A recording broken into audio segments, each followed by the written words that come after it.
जी बाबा, हाँ पाण evolution of nervous system का पाण अचूं था डायरेक्ट ह्यूमन के नर्वस सिस्टम ते। पहिरीं पाण ह्यूमन के नर्वस सिस्टम जो ओवरव्यू वठी वेंदासीं ऐं पोइ पाण हिनखे डिटेल में ईंदासीं।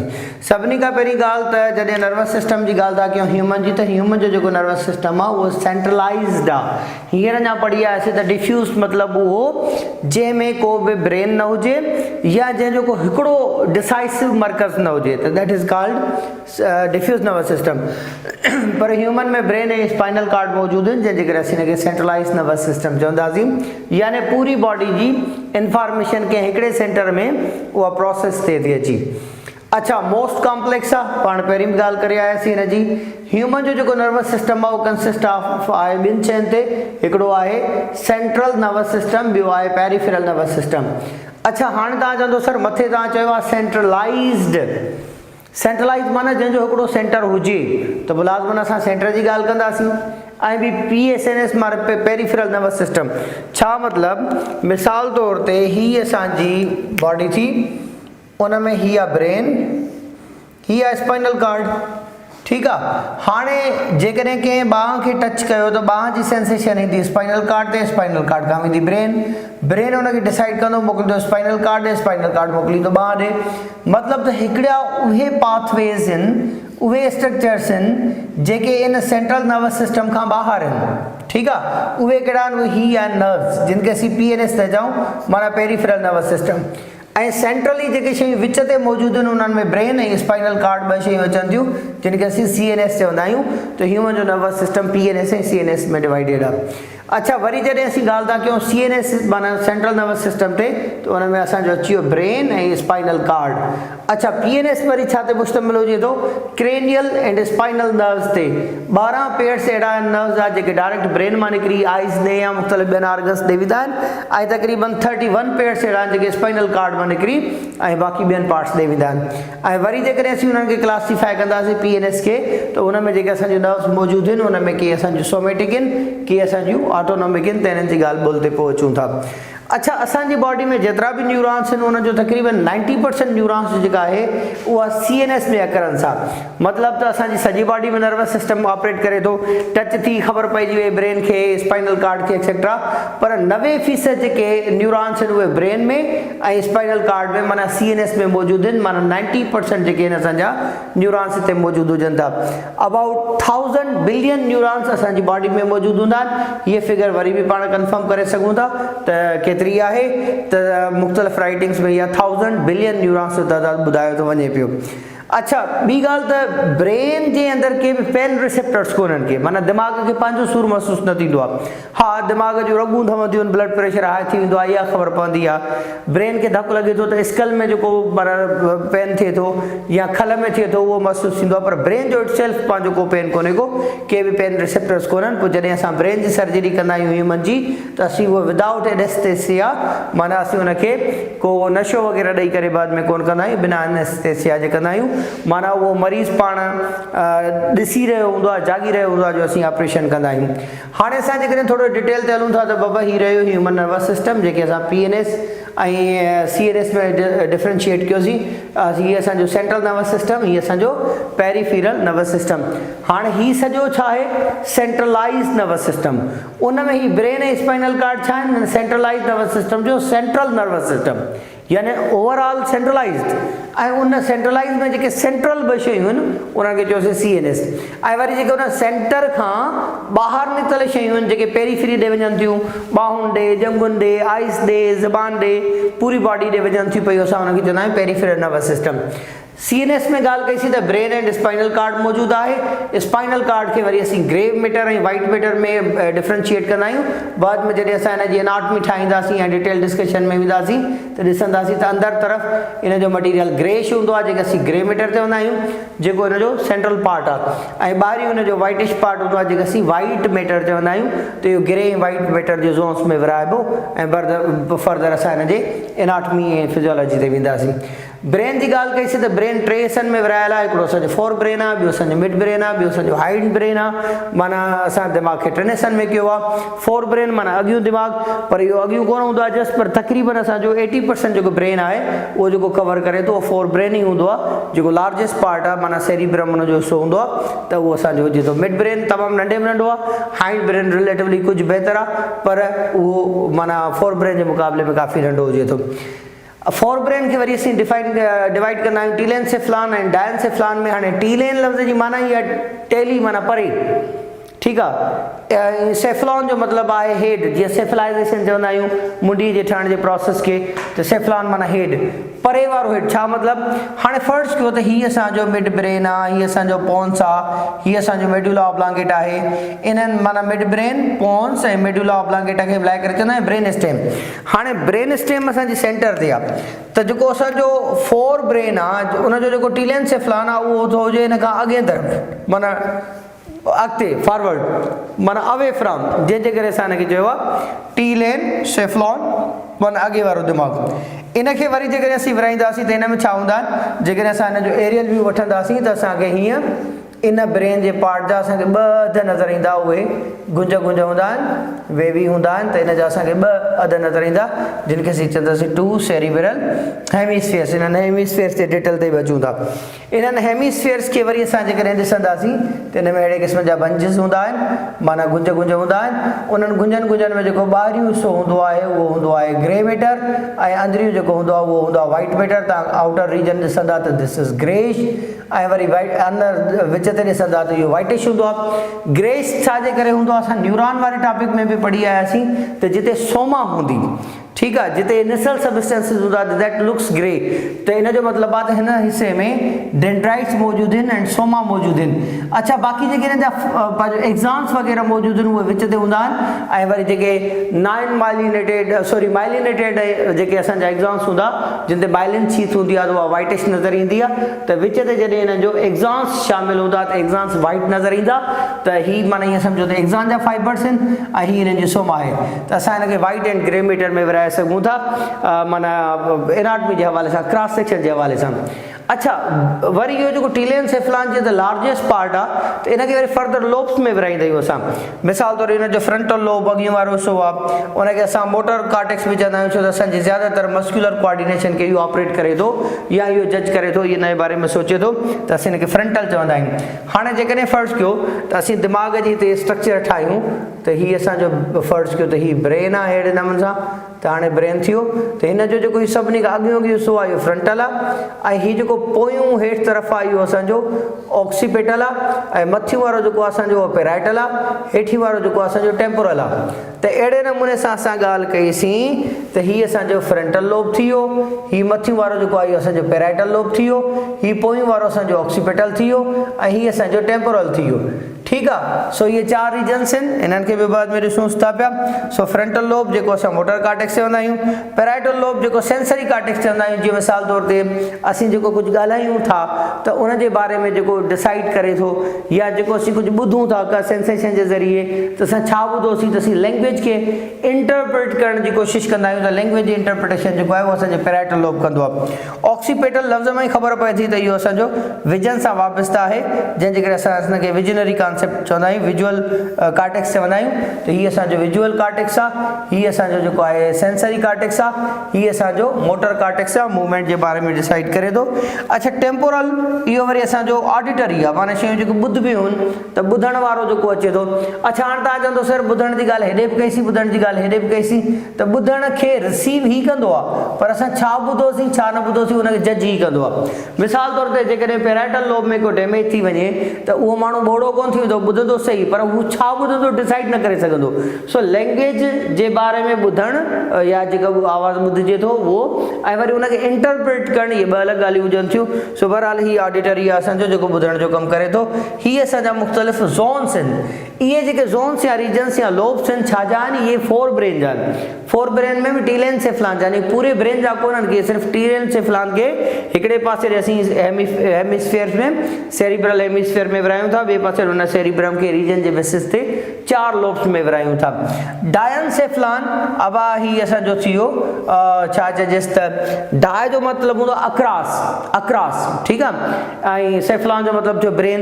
हाणे इहो एतिरो त नंढो हिसो आहे हिन ब्रेन जे अंदरि, जेकॾहिं असीं हिन ओवरऑल ब्रेन खे ॾिसंदासीं साइड व्यू आहे त इन खे जॾहिं असीं विचां कटींदासीं त असांखे जेको डायनसेफ्लान वारा पार्ट आहिनि, हाइपोथैलेमस आहे, थैलेमस आहे, ठीकु आहे, पंहिंजो छा चइजेसि त थैलेमस थी वियो, हाइपोथैलेमस थी वियो, अमाइगडेला थी वियो, हिपोकैम्पस थी वियो, उहे किथे हूंदा आहिनि विच वारे रीजन ते, ठीकु आहे, सेंट्रल रीजन में। जॾहिं असीं हिनखे क्रॉस करे कटींदासीं तॾहिं असांखे इहे नज़र ईंदा आहिनि, न त ॿाहिरां खां सुपरफिशियली असांखे नज़र बि न ईंदा। उनजे करे असां डाय माना आहे क्रॉस, डायसेफ्लान असां हिन जो नालो ॾिनो आहे डायनसेफ्लान। सो ही थी वियो डायनसेफ्लान। उन में हिकिड़ो थैलेमस हूंदो आहे। थैलेमस लफ़्ज़ जो मतिलबु आहे डीप चैम्बर। त हाणे हिकिड़ो पार्ट आहे जेको ब्रेन जे अंदरि सिर्फ़ु बिल्कुलु विच ते आहे, सेंटर ते आहे, त असां हुनखे डीप चैम्बर माना हिकिड़ी अंदरी कैविटी चयो आहे। बेसिकली कैविटी त कोन हूंदी आहे, बल्कि इहो असांजो जेको आहे हिकिड़ो डार्क मैटर हूंदो आहे, ग्रे मैटर जो जेको आहे हिकिड़ो हिसो आहे, माना न्यूरॉन्स मौजूदु आहिनि जिनखे असीं थैलेमस चऊं था, जेको असांजो रिले सेंटर आहे। माना स्पाइनल कार्ड वग़ैरह में जेका इंफॉर्मेशन ईंदी, रेटिकुलर फॉर्मेशन मथी ईंदी, पहिरीं ईंदी थैलेमस ॾे। थैलेमस छा कंदो आहे, ब्रेन जे मुख़्तलिफ़ पार्ट ते इंफॉर्मेशन मोकिलींदो आहे। हीउ जहिड़ो कर हिकिड़े क़िस्म जो ईअं सम्झो इंटरनेट कनेक्शन आहे। इहो हिकिड़ो क़िस्म जो छा चइजेसि त मोडेम आहे, जेको मोडेम मुख़्तलिफ़ कनेक्शन्स मोकिले थो पियो ब्रेन आहे, त कहिड़ो वारो सिग्नल ब्रेन जे कहिड़े हिसे खे मोकिलिणो आहे, आया रिफ्लेक्स एक्शन जो मामिलो आहे, आया सोचण सम्झण जो मामिलो आहे, त उन हिसाब सां इहो हिननि खे मुख़्तलिफ़ सिग्नल्स खे मुख़्तलिफ़ बॉडी पार्ट्स सां मोकिलींदो आहे। त असीं हिनखे रिले सेंटर में चवंदा आहियूं थैलेमस खे। लिम्बिक सिस्टम, उन खां पोइ तव्हां ॾिसंदो त हिकिड़ी स्ट्रक्चर तव्हांखे हीअं नज़र ईंदी, जंहिंमें हीउ हिकिड़ो हूंदो आहे असांजो सीआर्स सां रिजेंबल कंदड़ हिकिड़ी स्ट्रक्चर हूंदी आहे, जेके असीं हिपोथैलेमस चवंदा आहियूं। असां वटि 3 शयूं मौजूदु हुजनि थियूं लिम्बिक सिस्टम में। हाणे लिम्बिक सिस्टम में कहिड़ियूं कहिड़ियूं आहिनि? लिम्बिक सिस्टम में असां वटि हाइपोथैलेमस आहे। हाणे फर्स्ट कयो त हीअ जेका असां ॻाल्हि कईसीं डीप चैम्बर जी, त हीउ रहियो थैलेमस। त थैलेमस जे बिल्कुलु हेठां हिकिड़ी स्ट्रक्चर हूंदी आहे हाइपोथैलेमस, जंहिंमें पिट्यूटरी लटकियल हूंदो आहे। हाणे थैलेमस माना डीप चैम्बर, हाइपोथैलेमस, हाइपो माना बिलो द थैलेमस, माना थैलेमस जे हेठां जेके असीं हाइपोफाइसिस बि चवंदा आहियूं। असीं वरी जीअं एंडोक्राइन ग्लैंड सिस्टम जी ॻाल्हि कंदासीं त पिट्यूटरी हाइपोथैलेमस थैलेमस को त डिटेल में डिस्कस कंदासीं। ऐं इवन तव्हां जॾहिं हाइपोथैलेमस जी ॻाल्हि करियो था त हाइपोथैलेमस खे असीं पहिरें चैप्टर में होम्योस्टेसिस में ॾाढो डिटेल में डिस्कस करे आया आहियूं। सो ख़ैर असीं हिनखे हाइपोथैलेमस के बाद में ॾिसंदासीं। अमाइगडेला, हाणे इहो हूंदो आहे त हीअ जेका हिकिड़ी लार्ज स्ट्रक्चर हुजे थी सीआर्स लाइक। हाणे सीआर्स वांगुरु कीअं त इहो जेको हिपो माना हार्स, कैंपस जो मतिलबु हूंदो आहे हिकु ड्रैगन, हार्स ड्रैगन। हाणे हिन जी हिकिड़ी डिगी टेल वांगुरु स्ट्रक्चर हूंदी आहे, अॻियां ही अहिड़ो हूंदो आहे ईअं लॻंदो आहे ॼण त सीआर्स हुजे। सो समाउ सीआर्स सां रिजेंबल कंदड़ स्ट्रक्चर हूंदी आहे, उन करे असीं हिनखे हिपोकैम्पस चवंदा आहियूं, जेको शॉर्ट टर्म मेमोरी खे लॉन्ग टर्म मेमोरी में कन्वर्ट कंदो आहे। अच्छा, उन जे मथां वरी हिते हिकिड़ी स्ट्रक्चर पई हूंदी आहे ॼण बादाम हुजे, जंहिंजे करे असां अमाइगडेलस जो नालो ॾिनो आहे। अमाइगडेलस मतिलबु बादाम वांगुरु। त हिकिड़ी बादाम जहिड़ी स्ट्रक्चर आहे जेका सेक्शुअल एरोज़ल खे कंट्रोल करे थी पई, पेन, प्लेजर, अहिड़े क़िस्म जी शयुनि खे, इवन जेको फियर, भउ, ख़ौफ़ जेको हुजे थो उनखे कंट्रोल करे थी, त अहिड़े क़िस्म जी शइ खे असीं अमाइगडेला चवंदासीं। त अमाइगडेला थी वई, ऐं असांजो हिपोकैम्पस थी वियो, ऐं हाइपोथैलेमस थी वियो। हिनखे मिलाए करे असीं चवंदासीं लिम्बिक सिस्टम। लिम्बिक लफ़्ज़ जो मतिलबु हूंदो आहे बॉर्डर लाइन। हाणे जीअं त हीअ ब्रेन जे बिल्कुलु विच ते हूंदी आहे, जेका ॿियनि पार्ट्स खे सेरिब्रम खे ऐं मिड ब्रेन खे ॿियनि खे अलॻि थी करे पई जहिड़ो कर, त उनजे करे असीं हिनखे चवंदा आहियूं त इहो जहिड़ो कर बॉर्डर लाइन आहे, लिम्बिक सिस्टम आहे। सो हीअ लिम्बिक सिस्टम थी वई असांजी कलेक्टिवली, ऐं हीअ असांजो थैलेमस थियो। इन्हनि ॿिन्ही खे मिलाए करे चयोसीं डायनसेफ्लान, जेको बिल्कुलु सेंटर ते हुजे थो। हिनखे चयोसीं टीलेनसेफ्लान, जेको लार्जेस्ट पार्ट ऑफ ब्रेन आहे, जंहिंखे असीं सेरिब्रम चवंदा आहियूं। त इहो असांजो थी वियो, जंहिंखे मुख़्तलिफ़ रीजन्स में विरायोसीं। मिड ब्रेन असांजो एनिमल्स में माना ॿियनि एनिमल्स जे मुक़ाबले में रिलेटिवली नंढो आहे। वरी बार उहा ॻाल्हि कंदा वेंदासीं त हिननि सभिनी खे बाद में ॾिसंदासीं। फ़िलहाल रुॻो ओवरव्यू वठी रहिया आहियूं। मिड ब्रेन जो मेन कमु कहिड़ो हूंदो आहे त असांजो जेको स्मेल आहे ऐं जेको असांजो जेको साइट आहे, असां कहिड़ी शइ ॾिसूं था ऐं कहिड़ी शइ सूंघूं था, त स्मेल ऐं साइट जी इंफॉर्मेशन जेका आहे उहा मिड ब्रेन ते वेंदी आहे। हीअ हुन जे बारे में जज कंदो त असां कहिड़ी शइ ॾिठीसीं ऐं कहिड़ी शइ सूंघीसीं, ठीकु आहे। बल्कि आई थिंक त हियरिंग लिसनिंग जो जेको मामिलो आहे उहो बि पहिरीं मिड ब्रेन ते वेंदो आहे। अच्छा, हाइंड ब्रेन ते अचूं था। त हाइंड ब्रेन जो असांजो असांजो लास्ट पार्ट आहे। अच्छा हाणे जेकॾहिं साइड व्यू में असीं वठूंसि था पिया हीअ ब्रेन आहे त ब्रेन जे हेठां तव्हांखे हिकिड़ो नंढिड़ो ब्रेन अहिड़ो ॿियो नज़र ईंदो, माना ब्रेन जे हेठां नंढो दिमाग़ आहे त असीं हुनखे चवंदा आहियूं सेरिबेलम। सेरिबेलम जो मतिलबु इहा स्मॉल ब्रेन, सेरिब्रम माना ब्रेन त सेरिबेलम जो मतिलबु आहे स्मॉल ब्रेन। जहिड़ो करे हिन सॼे ब्रेन जे पोयां हिकिड़ो नंढिड़ो दिमाग़ थो नज़र अचे, दिस इज कॉल्ड सेरिबेलम। इहो असांजी जेका कॉन्शियस मस्कुलर एक्टिविटी आहे उनखे ऑर्डर्स बॉडी खे, मिसाल तौरु असीं ॿांह खे मथे कयोसीं हेठि कयोसीं, डिसाइड केरु हिकिड़ो रीजन थो करे पियो पर बॉडी खे जेका ऑर्डर्स ॾिए थो हीअ ॾिए थो।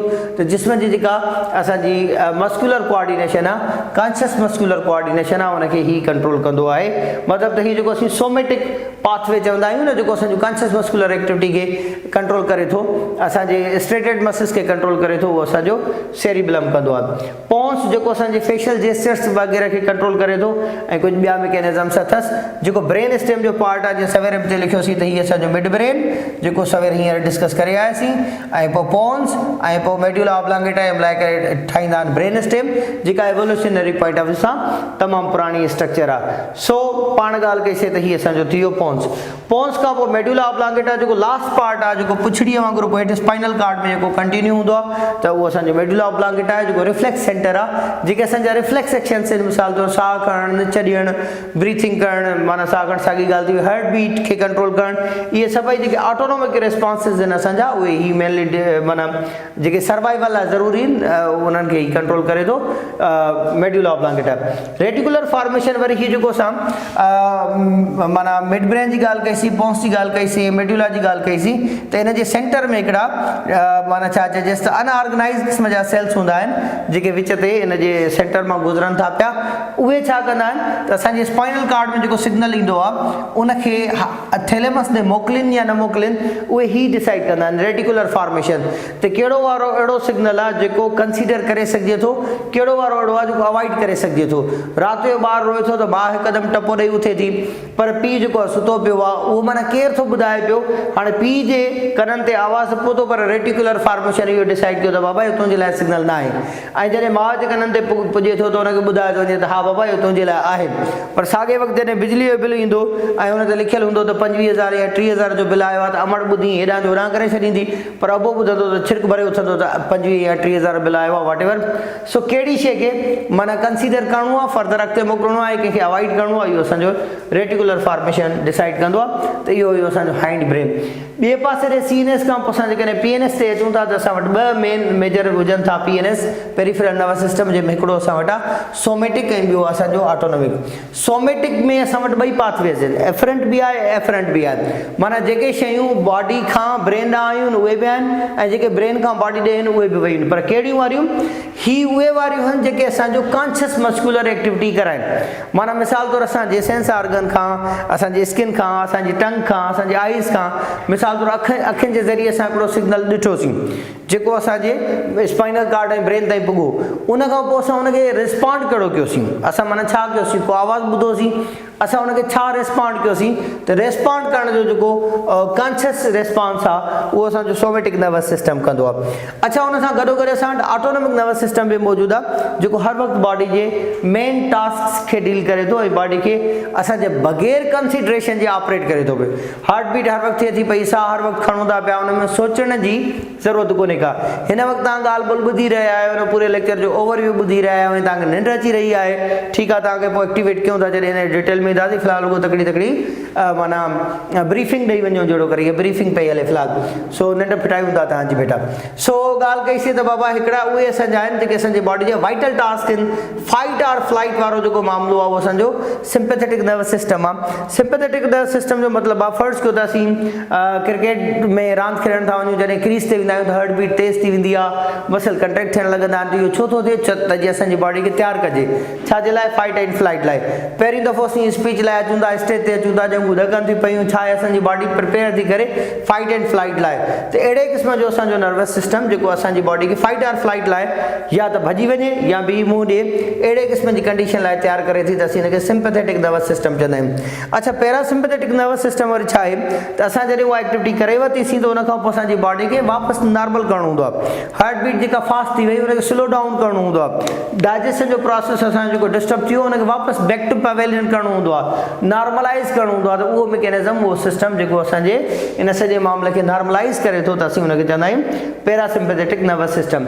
अच्छा, सिम्पैथेटिक हुजे, पैरासिम्पैथेटिक हुजे या ऑटोनॉमिक हुजे, वरी असीं रीजन जे हिसाब सां ॻाल्हि कंदासीं त जेकॾहिं डायरेक्ट असांजूं नर्व्स ब्रेन ताईं अचनि थियूं ऐं ब्रेन मां ई निकिरनि थियूं त असीं हुनखे क्रेनियल चवंदा आहियूं, पर जेकॾहिं स्पाइनल कार्ड मां निकिरनि थियूं त असीं हुनखे स्पाइनल नर्व्स चवंदा आहियूं।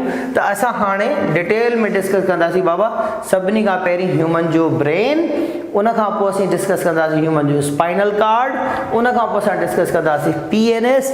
त सभिनी खां पहिरीं and most important topic to be deal or dealt in detail, this should be the human brain. So अचो त पाण नेक्स्ट ॻाल्हि ॿोल करियूं ह्यूमन ब्रेन जे बारे में। ही वारी जेका ओवरव्यू ॾेई विया आहियूं या तव्हां पहिरीं ॿुधी वञिजो, बाद में वरी जॾहिं असीं नर्वस सिस्टम डिटेल में पढ़ी वञूं त बि ओवरव्यू ॿुधिजो, छो त ओवरव्यू छा आहे, इन सॼे लेक्चर जो बाद में समअप आहे, निचोड़ आहे, अरक आहे। सो ही माना जॾहिं तव्हांखे शयूं सम्झ में अची वेंदियूं, फ़िलहाल तव्हांखे लॻंदो हूंदो त असीं हवा में उॾामी वियासीं त थोरो पज़ल में ईंदा हूंदो, छो त अञा इहे डिस्कस ई न कयूं आहिनि। फ़िलहाल थोरो ओवरव्यू वरितो आहे, हिन खां पोइ पाण हिन जो अंडरव्यू वठंदासीं। सो फ़िलहाल पाण हिनखे वाई प्लेनेशन कयो आहे, पोइ असां हिनखे एक्सप्लेनेशन कंदासीं। अञा जेकॾहिं ॻाल्हि सम्झ में न आई त बेटा ज़ेड प्लेनेशन कंदासीं। सो ज़ेड प्लेनेशन ताईं बि हलंदासीं। फ़िलहाल this is just Y planation, माना जहिड़ो करे असीं ॻाल्हि ॿोल रखी विया आहियूं। सो हाणे अचो त असां ह्यूमन जे नर्वस सिस्टम ॾांहुं हलूं, माना ह्यूमन जे ब्रेन ॾांहुं हलूं।